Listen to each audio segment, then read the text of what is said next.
आंध्र प्रदेश के नायब वज़ीर आला और जनसेना पार्टी के सरबराह पवन कल्याण ने फिल्मसाज रामगोपाल वर्मा के खिलाफ दर्ज मुकदमात पर अहम तबसरे किए हैं। दिल्ली के दौरे के दौरान मीडिया से बात करते हुए पवन कल्याण ने कहा कि कानून नाफिज करने वाले इदारे प्रोटोकॉल के मुताबिक मामले देखेंगे। उन्होंने वाजे किया कि कानून व नज़्म और वजारत दाखिला उनके दायरे अख्तियार में नहीं आते।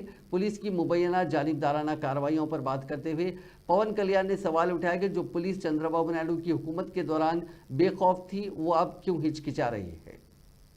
జగన్మోహన్ రెడ్డికి దాదాపు 1750 కోట్ల రూపాయలు ముడుపులు ముట్టినట్టుగా అమెరికన్ న్యాయస్థానంలో అభియోగాలు నమోదైనాయి. దానిపైన అది నేను లాస్ట్ 2-3 డేస్ నుంచి ఒకసారి మొత్తం పరిశీలిస్తా ఉన్నాను. ఒకసారి మన ముఖ్యమంత్రి గారితో మాట్లాడి దీని మీద కలిసి సమిష్టి ఒక నిర్ణయం మన అభిప్రాయం వీటన్నిటి మీద ఉన్నాయి డిమాండ్స్. వీటన్నిటి పరిశీలించి దాని వెల్కమ్ దీన్ని తెలియజేస్తాం, మా అభిప్రాయం తెలియజేస్తాం. రాష్ట్రంలో రోజుకు కుంభకోణం బయటపడతాం. ఈ రోజు మళ్ళీ తిరిగి కడప ఎయిర్పోర్టు సంబంధించి 150 కోట్లు, అట్లనే అంతకుముందు శ్రీకాకుళం జిల్లాలో కానీ అంటే సమోసాలకి 9 కోట్లు, అలాగే కదండి, సమోసాలకి 9 కోట్లు అనుకున్నప్పుడు ఇవన్నీ మనం చూడాలి.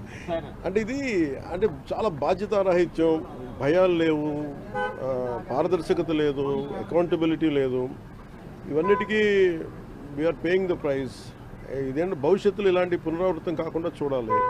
ఒకటి వాళ్ళు చేసిన దానికి వాళ్ళని అకౌంటబిలిటీ తీసుకురావడం, రెండు భవిష్యత్తులో ఇలాంటి పునరావృతం కాకుండా ఉండటం. వీటన్ని రెండింటి మీద ఆలోచిస్తారు. ఆర్జీవీ నోటీసులకి స్పందించకుండా ఆయన తప్పించుకుని తిరుగుతున్నారు. ఆయన ఒక్కళ్ళే గారు, మిగతా చాలా మంది కూడా విచారణకు రమ్మంటే రాకుండా తప్పించుకుని తిరుగుతున్నారని చెప్తున్నారు. పోలీసులు ఆ విధంగా వాళ్ళు పట్టుకోలేకపోతున్నారా, లేకపోతే ఏంటి అసలు? అంటే చిత్తశుద్ధి లేదా పోలీసులు వాళ్ళకి అరెస్ట్ చేయడానికి కానీ వాళ్ళు పట్టుకోవడానికి కానీ, లేదంటే వాళ్ళకి తిరుగుతున్నారు? ఏంటి సార్ అది?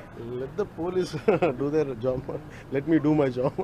నా పని నేను చేసుకున్నాను, వాళ్ళ పని వాళ్ళు చేయాలి కదా. అట్లాగండి, గత గవర్నమెంట్ లో అయితే ఎక్కడున్నా పట్టుకొచ్చేవాళ్ళు.